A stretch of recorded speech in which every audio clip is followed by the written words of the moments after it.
tal amigos de 6 a 9? Buenos días, ¿cómo están? Nos acompaña esta mañana para la entrevista política el defensor del pueblo, Walter Gutiérrez. ¿Cómo está? Mario, Defensor, buenos días. Comentábamos hace un momento que hoy día hay dos partidos. Por la noche hay un partido que juega Perú amistoso con Costa Rica y más temprano hay un partido que no es tan amistoso, que es el que se está librando en el Congreso de la República entre el Ejecutivo y, bueno, no digamos toda la representación nacional, pero sí una buena parte, la mayoritaria de ella. Usted y la institución que conduce la Defensoría del Pueblo publicaron hace 2 días una declaración, una comunicación en la que, en fin, hacían un llamado a que esto se resolviese de la mejor manera posible, pero observaba, como han observado tantos analistas y también algunos congresistas, que había un problema en la manera como había planteado el Ejecutivo desde la carta de Salvador del Solar al Congreso el asunto de la cuestión de confianza, particularmente lo de los plazos y esta idea de que no se pueden tocar las esencias de los 5, entonces 6 ahora, proyectos sobre los que gira o en torno a los que gira la confianza. Luego tuvo ayer un discurso delante de la representación nacional, el presidente del Consejo de Ministros, en el que hay quienes consideran que matizó y limó un poco las asperezas que esos problemas representaban. ¿Usted participa de ese diagnóstico, de esa percepción de la manera como se ha presentado frente al Congreso la cuestión de confianza ayer? Mire, nosotros lo dijimos en el pronunciamiento y seguimos pensando lo mismo, que la reforma política es fundamental y ha hecho bien el Ejecutivo en asumirlo como una política de Estado. Y está en el marco de sus competencias plantearlo como una cuestión de confianza. Pero ha cambiado algo de antes de ayer a ayer, digamos, en los dos discursos iba del a precisar, claro, sí. Justamente iba a precisar eso. Considero que sí ha habido matices, tanto en lo que se refiere a los tiempos, como en lo que se refiere al denominado contenido esencial, y creo que todavía se puede seguir avanzando, es decir, se puede seguir morigerando. Y también el Congreso podría poner de su parte. Por ejemplo, para aterrizar en un tema muy concreto, en relación a los plazos. Ahora se habla de que no se pone un plazo, pero debería ser en esta legislatura y que la cual se podría ampliar. Si realmente queremos un debate participativo, un debate comprensivo, en el sentido de que participen varios actores de la vida nacional, la idea es que el debate sea amplio pero razonable. Y con usted mismo me parece que yo señalé que en lo que se refiere a iniciativas populares, cuando se presentan iniciativas legislativas que nacen de la ciudadanía, el propio Congreso ha establecido un límite. De manera que un paso que podría dar el Congreso, ya dio un paso, digamos, o leemos o interpretamos que el Ejecutivo da un paso, el paso que podría dar el Congreso es establecer ellos mismos un límite, dando una señal clara de que en efecto quieren materializar la reforma política.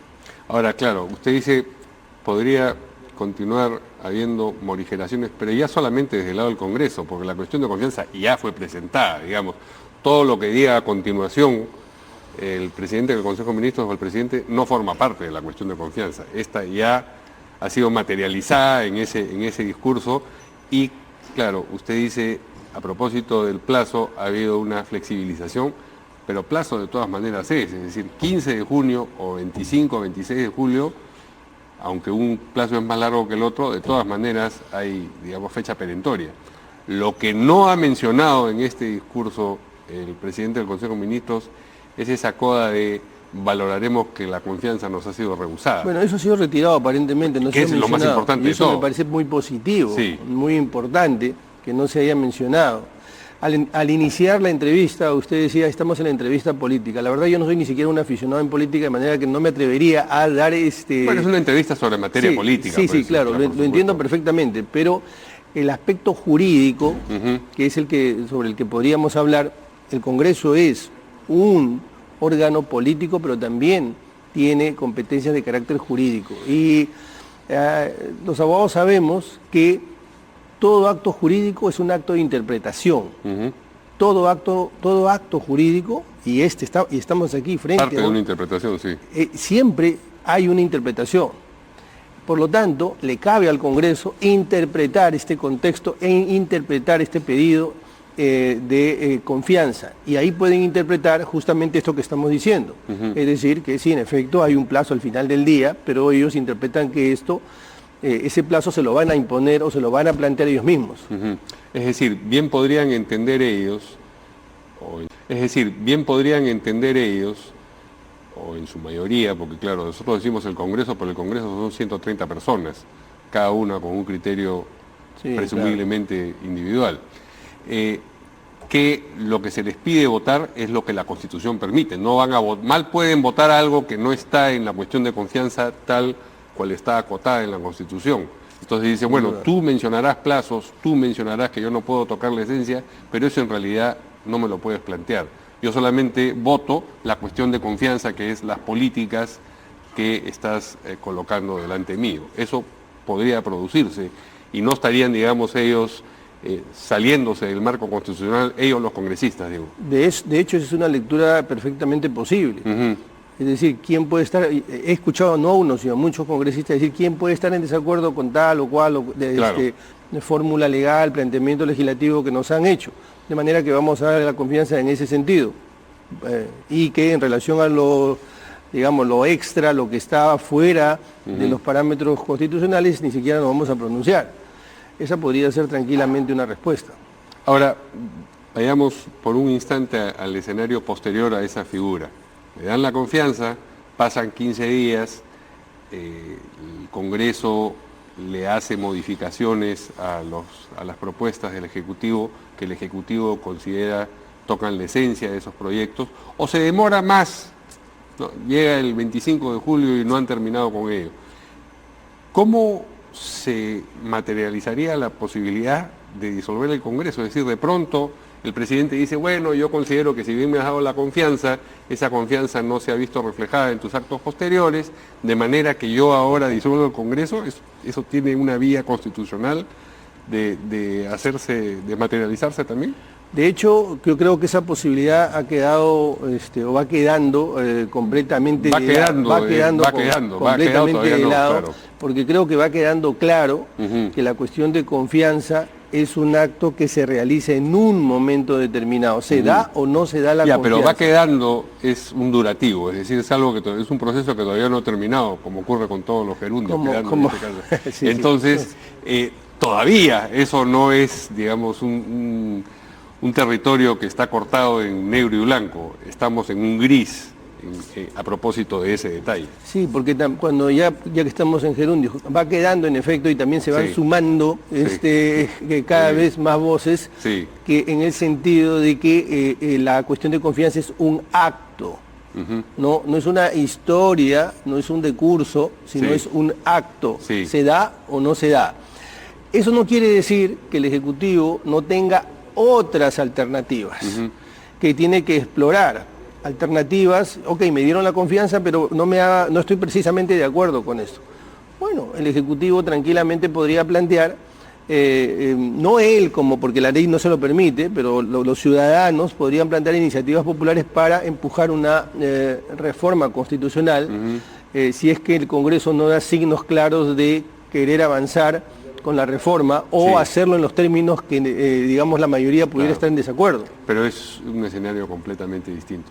Sí, mencionábamos fuera de cámaras, porque hemos estado conversando sobre lo que podría ocurrir hoy día, otra posibilidad, que es la que abre el voto en ámbar, la abstención, y que ya ha ocurrido en varios votos de confianza, que no cuestiones de confianza, pero que es una de las posibilidades que tienen a su disposición los congresistas. Es decir, te pido la confianza y tú ni me la das, ni me la dejas de dar, sino que mayoritariamente votas en ámbar y deja la situación en un limbo.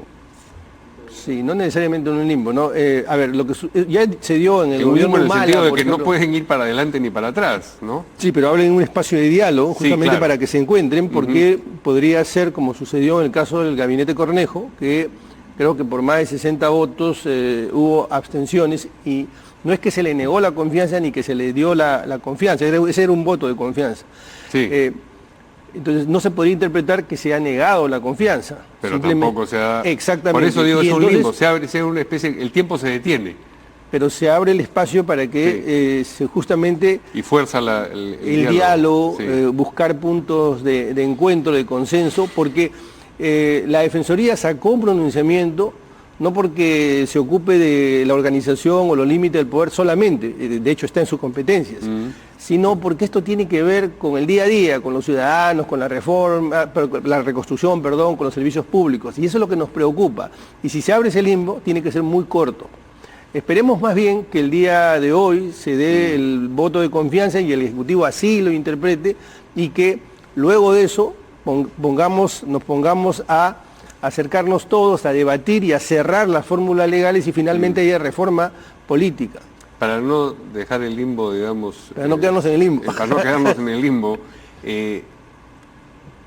si se vota el asunto, la abstención resulta mayoritaria, eso no quiere decir que el asunto puede ser liquidado. La cuestión de confianza planteada que fue, en algún momento tiene que ser resuelta a favor o en contra, o puede decir, bueno, no hubo definición, nos quedamos sin resolver la cuestión de confianza. Para regresar a la metáfora futbolística, sí. Si el partido no se juega, en algún momento tiene que jugarse. Tiene que jugarse de todas maneras. Sí, entonces, algo ocurrirá de cualquier forma. Como sucedió con el gabinete Cornejo que regresaron, ¿no? Claro. Bueno, pero el gabinete Cornejo todavía no había empezado funciones, o sea que podría decir, bueno, en fin...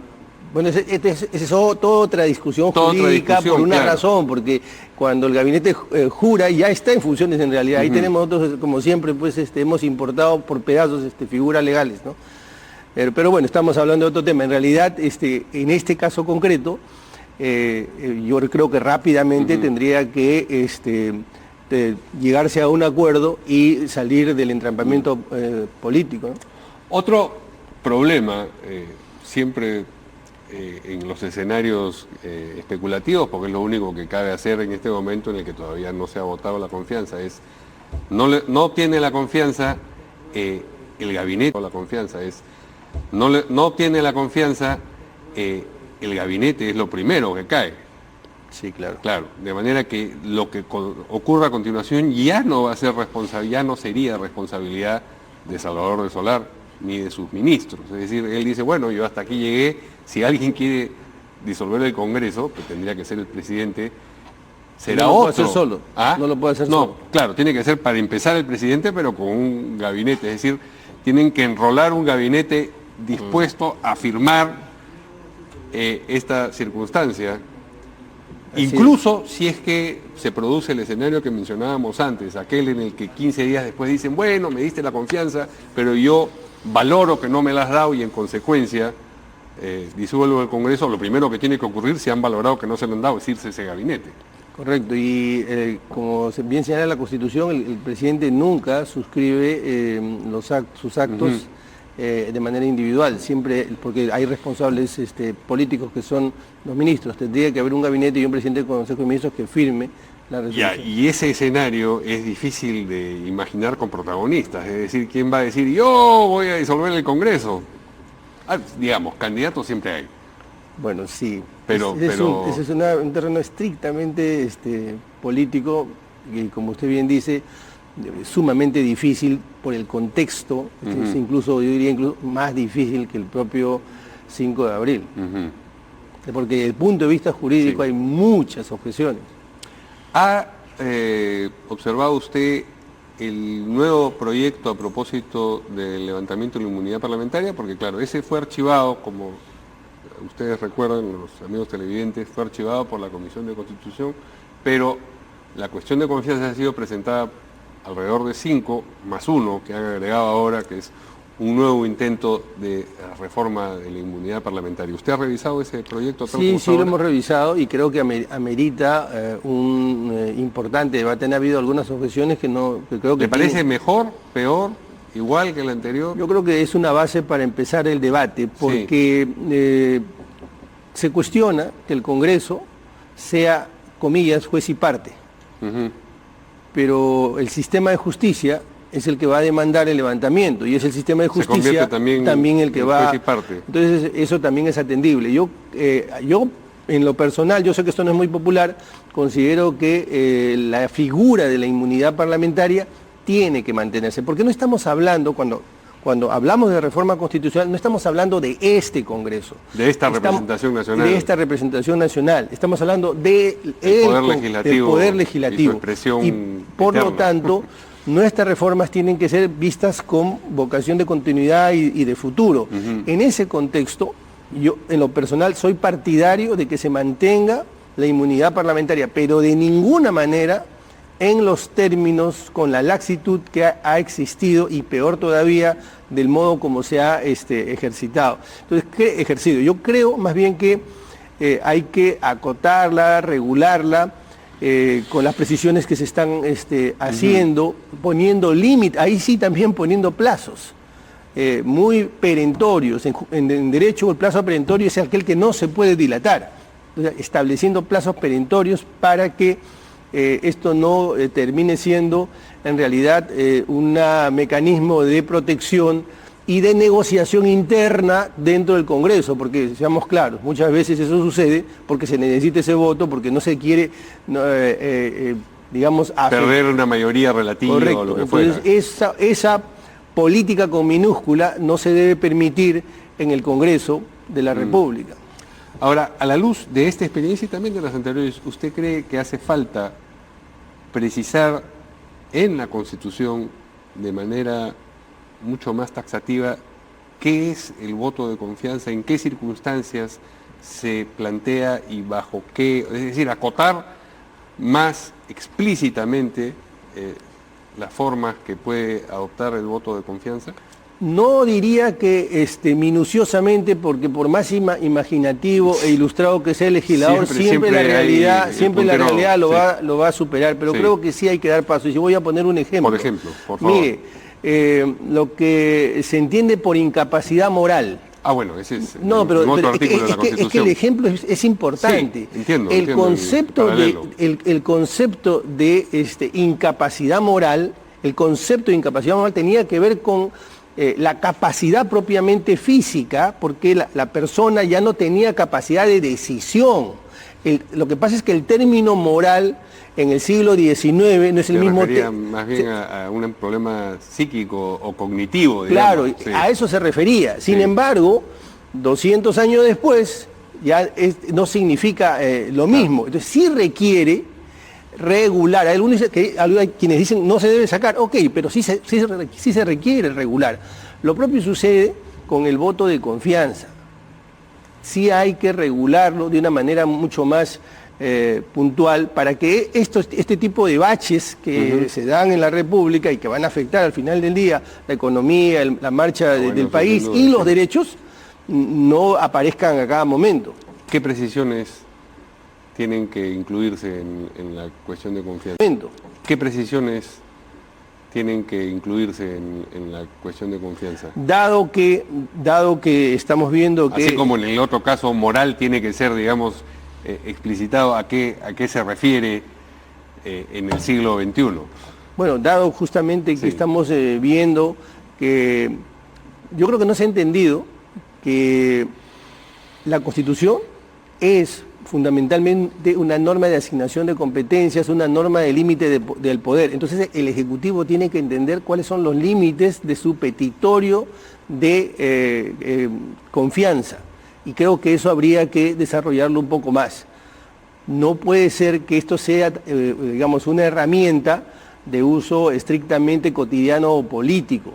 Sí para atajar o para detener a un Congreso que, digamos, no le permite sacar adelante determinadas políticas. Pero tanto el Congreso como el Ejecutivo tienen que entender que no han sido investidos de poder para que ellos estén permanentemente en litigio, sino para que juntos saquen adelante una gestión de gobierno y una gestión normativa. Claro, contrapeso no implica necesariamente litigio. De ninguna manera. La idea es que los poderes se contrapesen Es que el Ejecutivo necesita... Se chequeen y se balanceen recíprocamente, si es que estamos parafraseando la expresión, el anglicismo que sirve para esa circunstancia, checks and balances es lo Correcto, lo que es en realidad un contrapeso, un control, ¿no? Interinstituciones, ¿no? Pero si lo entiendo bien, las precisiones que usted cree debieran incluirse a propósito de la cuestión de confianza tienen que ver más con el Ejecutivo que con el Legislativo, es decir, tiene que precisarse más en qué circunstancias y de qué forma puede demandar la confianza del Ejecutivo. Pero el Legislativo también tiene que entender que él es el titular del principal acto de poder, que es el acto legislativo. Esa necesidad de que entienda debe incluirse en la nueva formulación constitucional pero lo tiene que hacer el propio legislativo. Y le puse el ejemplo de la iniciativa popular. Allí ellos mismos se han impuesto un plazo, 120 días. Han interpretado que se entiende por dar prioridad cuando viene una norma desde la ciudadanía. Y han dicho, lo tenemos que ver en 120 días. Con esa misma lógica debería decirse en un marco colaborativo, dado que la Constitución dice que toda iniciativa legislativa del Congreso es prioritaria, entiendo por prioritaria que se tiene que ver en este plazo, y cuando sea una reforma, entendiendo que hay que verla en este plazo, lo cual no quiere decir que tenga que asumir la fórmula que me impone o me quiere imponer el Ejecutivo. Claro. Usted decía bien que las constituciones son fundamentalmente un instrumento para limitar el poder del Ejecutivo, para limitar el poder del Legislativo. Así surgieron. La Carta Magna en Inglaterra era para limitar el poder del rey a propósito de un asunto de impuestos, me parece. Así es, exactamente. No nace como derechos fundamentales, es básicamente por un tema tributario, por decir. Bueno, y algo parecido pasa en la Revolución Americana, cuando es un problema con el té y la posibilidad de comerciarlo libremente, pero en fin, nos estamos desviando, pero eso es lo que es una constitución. Ahora... Eso es lo que también es una constitución. Ya, así surgen. Claro. Y yo sí creo que esa es la función fundamental. Sí, ¿no? sí. Pero limitar el propio poder es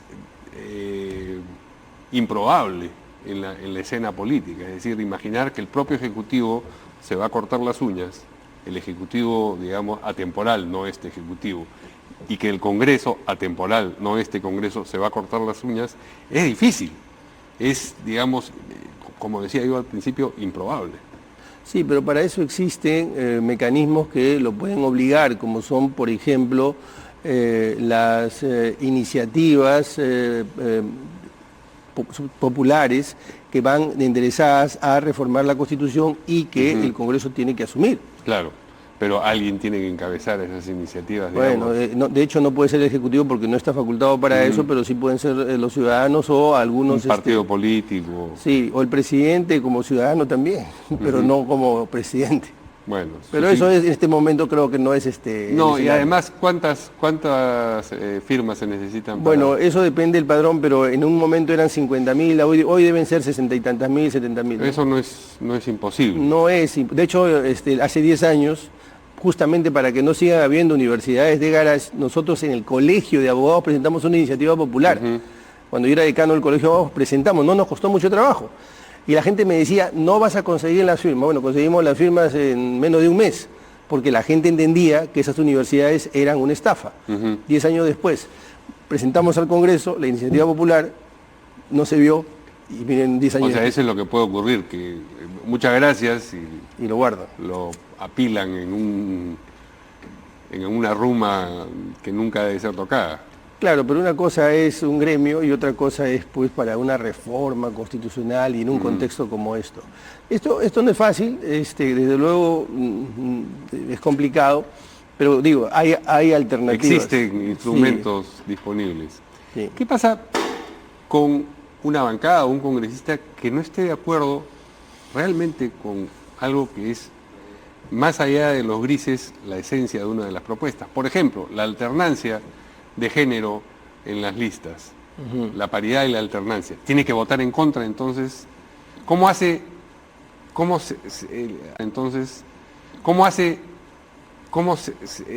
el deslinde fino de yo estoy de acuerdo con 5 de los 6 proyectos, pero ese de ahí no? ¿Cómo puede votar ejerciendo, como decía yo, ese discernimiento fino. No hay posibilidad. Es o te compras el paquete o no te compras el paquete.